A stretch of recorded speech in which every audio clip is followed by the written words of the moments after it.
Have you ever wanted to try hand sewing something, but you didn't know where to start? In this series, we'll show you what needle to use, what stitches are best for what, how to use a thimble, everything you need to know to hand sew. This is Hand Sewing 101.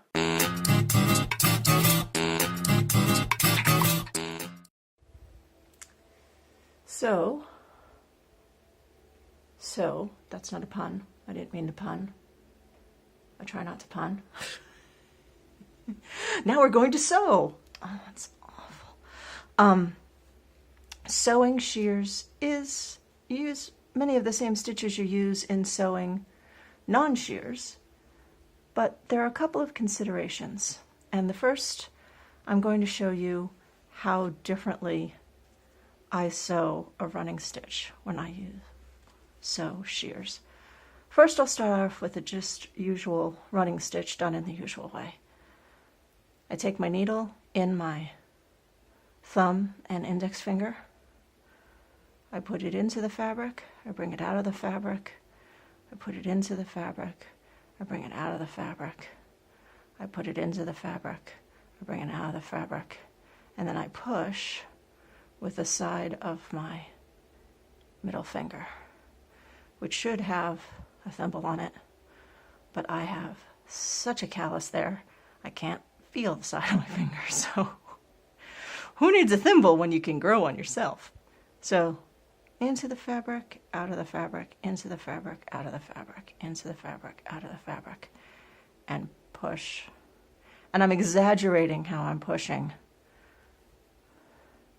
because when I'm doing this, I'm also exaggerating because my needle is huge for demonstration purposes only. If I were doing this with a needle that really belongs in here, I'm going to show you the needle that I really sew with. Just so you can see how I really sew. I go into the fabric, out of the fabric, into the fabric, out of the fabric, and I push. I'm taking these fingers away so you can see that I'm pushing, but you see that it's not even, like, you don't even see that it's happening because it's kind of happening behind my index finger, but that middle finger just comes up and gives it a push.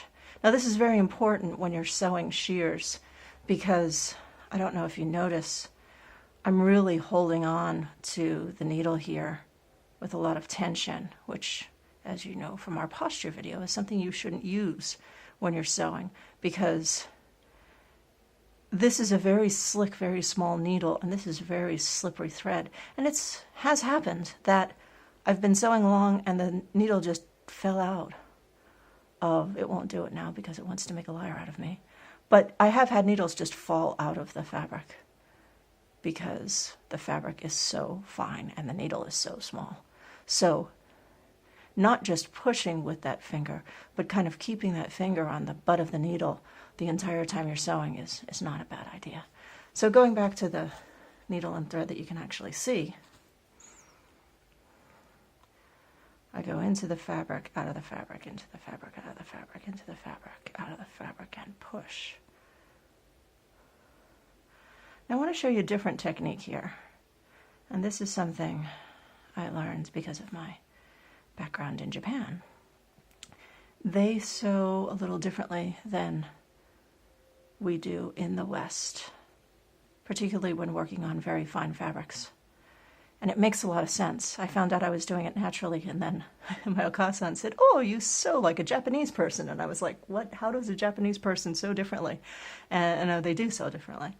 So basically, instead of holding the needle in your index and middle finger like this, you hold the needle between your index and middle finger like this, and then put your thumb on the butt of the needle, the eye of the needle, like almost like you're holding a syringe, and this is the plunger. And the reason for that is you then hold the fabric between your ring finger and your middle finger, and you push the point of the needle into the fabric, and then you move the fabric, not the needle. You hold the needle in the same place. And you move the fabric down till the needle comes out, and then up until the needle comes out, and down until the needle comes out, and up until the needle comes out.